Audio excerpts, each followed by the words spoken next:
Hi, my name is Harjot Kaur Gaiwal. My ID is 401301. I'm working as a health administrative assistant in this healthcare facility. Today, I will demonstrate the procedure of hand hygiene. I will welcome my new colleague Jonathan and I will demonstrate him the hand hygiene procedure. As we all know, in the healthcare facilities, there are more chances of getting the infection, even the cross infection. So hand hygiene is quite essential.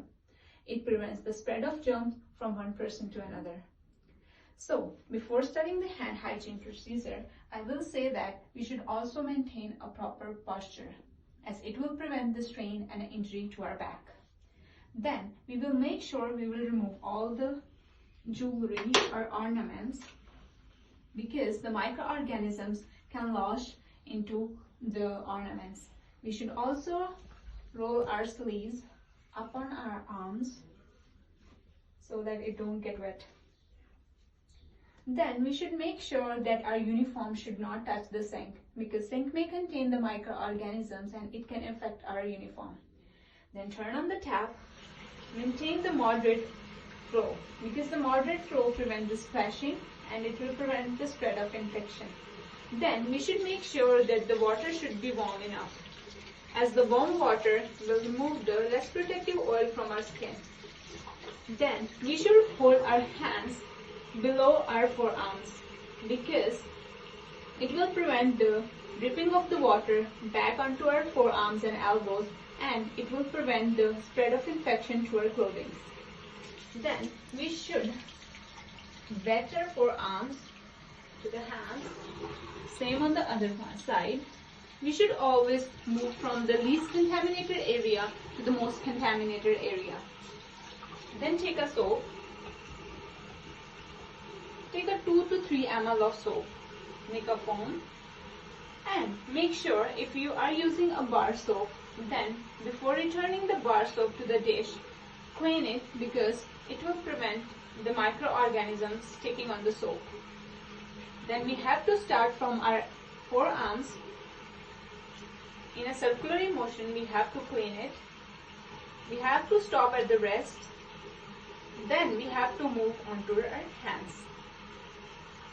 Make sure you always go from the least contaminated area to the most contaminated area. Then we have to rub our back of the hands in a circular motion, as it will prevent microorganisms sticking onto our hands. Same on the other side. Circular motion removes the microorganisms. Then we have to interlace the fingers. Interlacing prevents the microorganisms from sticking into the spaces in between the fingers, and it will remove all the microorganisms.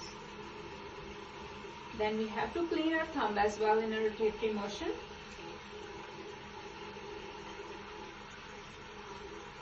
Now we will rinse the soap. We should always start from the forearms to the fingertips, from the least contaminated area to the most contaminated area. Then we should take a paper towel and clean from forearms to the hands. We should clean the arms, because the wet skin may become chapped, and the chapping can crack the skin and lead to the infection. We should take another paper towel and clean the tap. Turn off the tap and clean the surfaces on the sink, as the wet paper towel may contain the microorganisms and can cause you the infection. So we should always take a new paper towel and then discard it in an appropriate container, as it will maintain the asepsis in a clinic. So this is all about my hand hygiene procedure. I hope you have learned the hand hygiene properly and you'll like the procedure. Thank you so much.